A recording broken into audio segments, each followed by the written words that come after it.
For consideration of Midwest Speedfest 2025, I'll be showcasing an All Cups speedrun or two of Wild Animal Racing.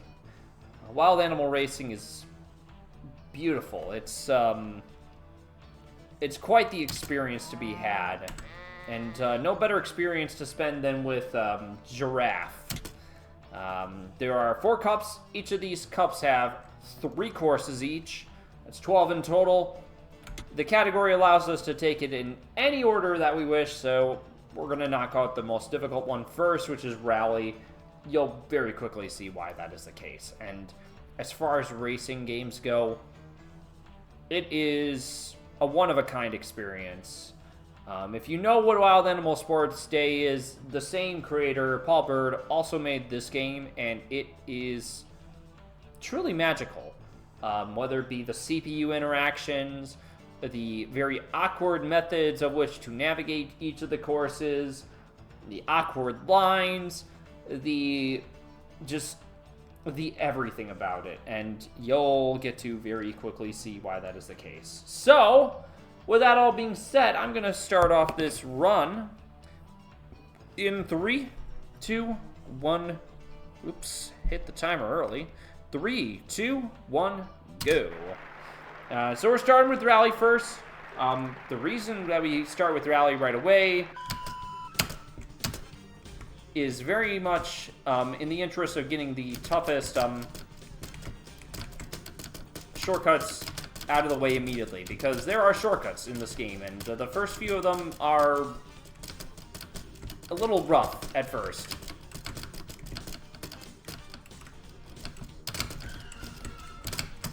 This one in particular on hills is easy to mess up.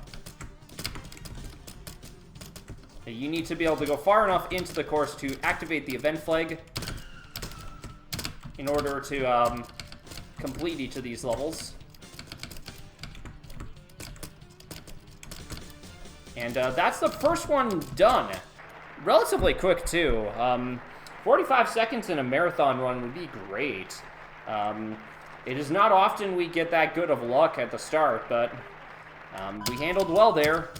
One lovely thing about doing the shortcut on that particular course is that we don't have to deal with the CPUs. We will have to later.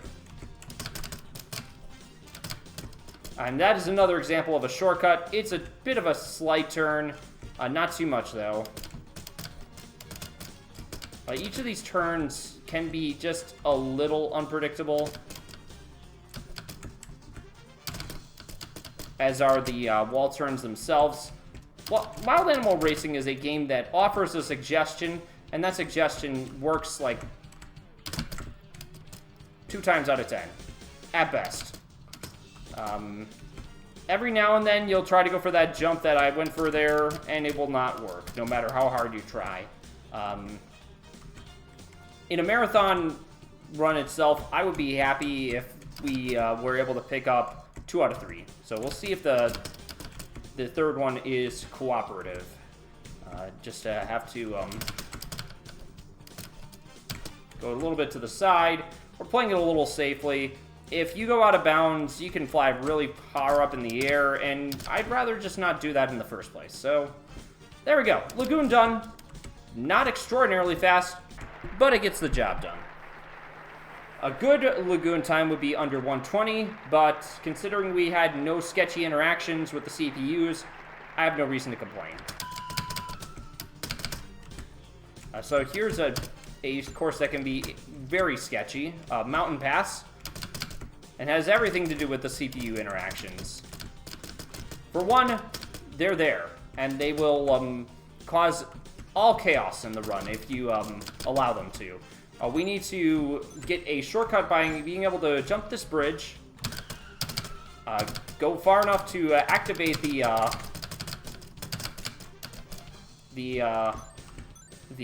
wrong way event flag, and then get cruising again, and do it 3 more times. These next 2 laps, given the shortcut goes well, should go faster than the first one.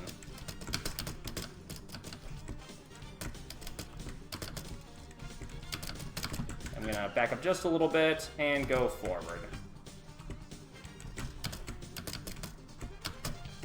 And we just did that just so we didn't have to go the long cut. This is still faster. And this is still just about as fast as if we tried to go the normal way. So it's worth it. It's always worth going for. Mountain Pass is one of the toughest shortcuts to hit due to the approach on it. And just the CPU's trying to screw you over in pretty much every spot. And that one a lot stronger. So now for this last one, we're going to be just kind of flying it backwards. Have to be very cognizant of where we're going. Finish line is right here. Switch to the next cup. That's the end of Rally. And we got through without any major incident. We're going to just wait just a bit and grab these gems. The reason we slow down here is to avoid any shenanigans with the CPUs. They are known to cause an egregious amount of trouble, and by backing up just a little bit, we save the pain of having to run into them. Because having run-ins with CPUs is really dooming the run itself. You'll get to see why in other levels, regardless of whether I want to or not.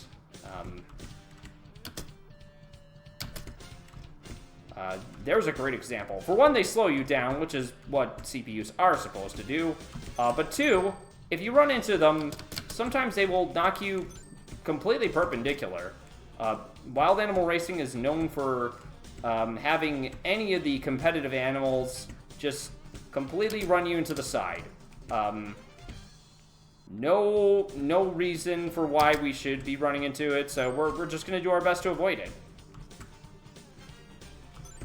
And we got some weapons.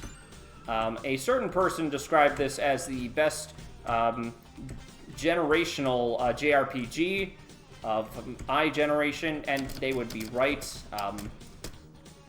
Particularly because the items are really the equivalent of that. We're gonna work our way around a little bit here. And aside from a couple of sketchy run-ins with the side of the cliff, this was a pretty good island. Rockets not gonna do me any good this far in, but we managed to stay ahead of the other animals, which is really what we need to be doing. And respectable time for Marathon. Under 155. Again, like I said, items, they either do way too much or they do absolutely nothing. Ah, there we go. You got to see a perfect example of when you go perpendicular after coming into contact with the animals. This is a great item to get on Valley. Orb allows you to avoid having to deal with other surfaces, like these, for example. It's not so helpful in this particular instance, so we're just going to pop her right away. Here's some rockets. They've got the poorest targeting you've ever seen. 99% of them will miss. And here is a reason we love having orb right there. Ah, yes, we're getting really nice orb acquisitions. You got to see a perfect reason to acquire orb in this particular level. Again, corner navigation is almost always perfect.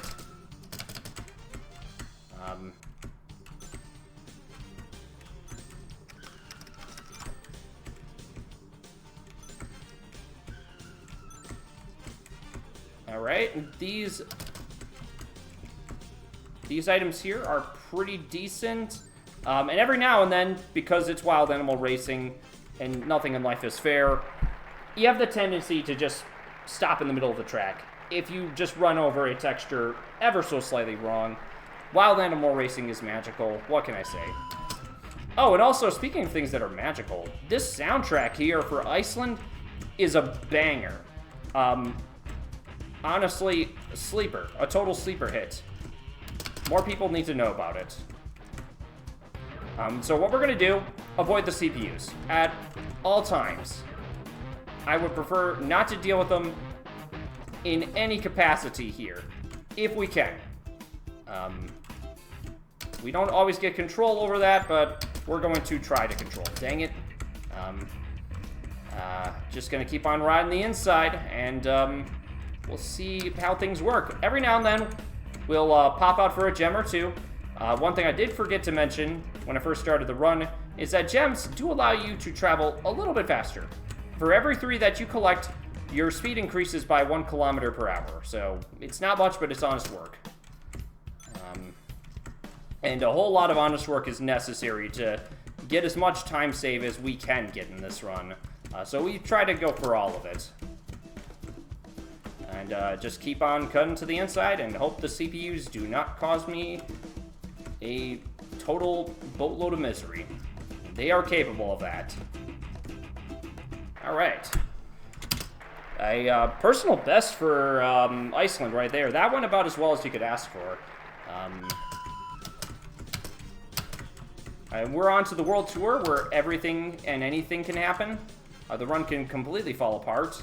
The CPUs like to kind of just generally chase you like so. It's a very easy reaction jump that you can do here, as long as you get the right timing. And for every turn that you take, you want to grab at least 1 or 2 of these gems. We normally ride the sides of these pyramid-looking gateways. I'm not sure what they are. But it's in our best interest to only skirt the side of one of them, because it doesn't actually lose us any time. What loses us time is running into the animals. So this right here is just, it's pretty much the same speed, because of course it is. Again, you need to be ready to react to that whenever you see it. It's wildly unpredictable, because, again, it's in the name, wild animal racing. What more could you possibly want? Again, just collecting these as many times as possible. It actually is more beneficial than taking the most efficient lines. So as long as we keep on doing that, the animals will eventually lose sight of us. Maybe 1 or 2 of them will cause trouble, but I kind of doubt it at this point. Every now and then we'll jump, and the jump is really just reading that an animal is about to fly into our face and maybe send us into the sand, which is extraordinarily slow. We want to avoid that. We most definitely want to avoid that. And a pretty good Egypt at that. Just a couple of minor run-ins here and there, but nothing too egregious. This right here is going to be a bit of a tough start. We need to grab a few gems. We were able to grab a few. Not many, but just enough to get us out of trouble for now. Every now and then I'll jump while I'm turning. It is slightly faster. And now all the animals are loose. We really don't have to worry about them from here on forward.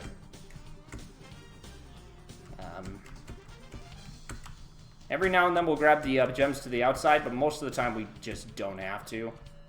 Given how extremely far ahead we are of the others. And just one more set. And this Holland was relatively incident-free, aside from the beginning stretch.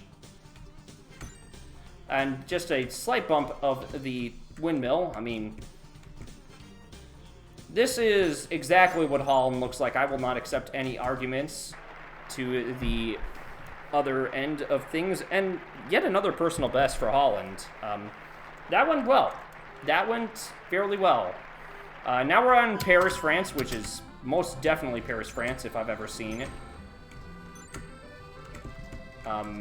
We would normally grab the gems to the outside, but we kind of need to get out of the way of the other animals first. So we'll deal with them first. And just, again, a lot of strategic jumps are required to avoid Armageddon. Because that can happen at any given time.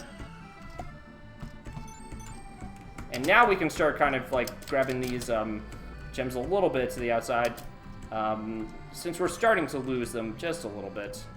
I'm going to cut just a little bit to the side and avoid that one to the, a few of those gems. Grabbing as many of them is good for pairs, but if you feel like you're going to run into danger at some point or another, then it's just in your best interest to avoid them at all times. Except for that one right there. We will grab that one. And we're done with World Tour. We're on to Cloudland. I don't have too much to say about Cloudland. Cloudland is exactly what you think it is. There's another skip here. It went a little slow, but that's fine. We got the job done for the most part. As long as we get these two a little bit cleaner. There we go. That was a lot better. And as long as we are able to get a 3 out of 3, I think that should be able to get the job done without too many more incidents that are... Yeah, there we go. We're home free. That's all the shortcuts I've got. I mean, unless you consider these next courses to be shortcuts. I'll leave it up to you. 2 courses left to go. This is a short and sweet run, and here's Mystic. Also better known as Discount Rainbow Road. We got a rave party and everything, so I honestly think it's better than Rainbow Road.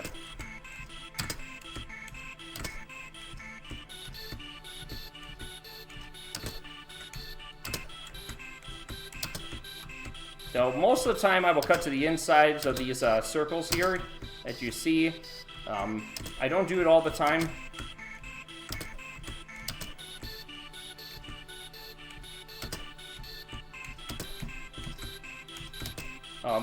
The reason for that is it's the fastest way, but it also allows us to avoid the CPUs, and we want to do that pretty much every time.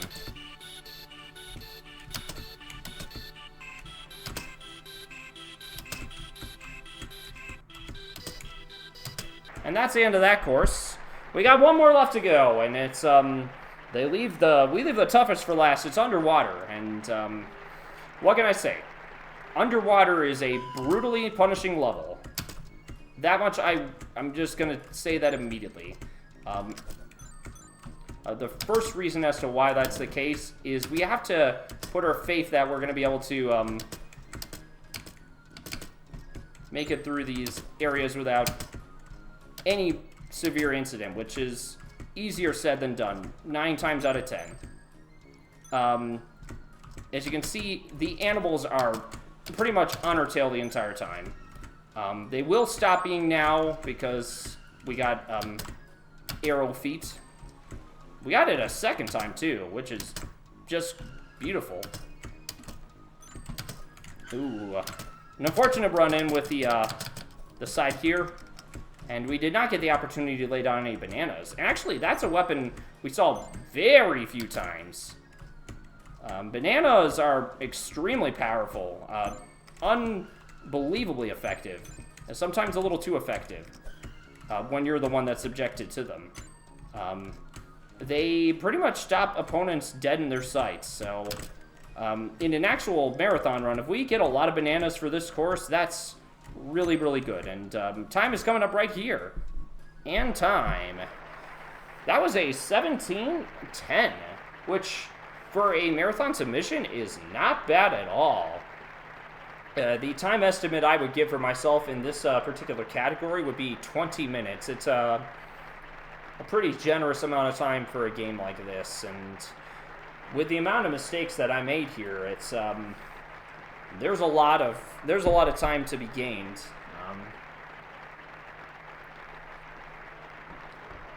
Even in spite of that, this went nicely. I don't really have too many complaints.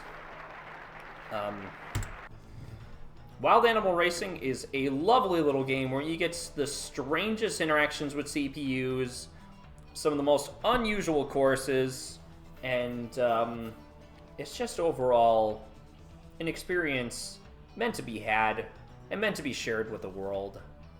And I hope the folks at Midwest Speedfest see the same magic in this beautiful little racing game that I do. I hope you consider it for this year's marathon. Thank you for watching, and best of luck with getting through the rest of the submissions. That's all I got here.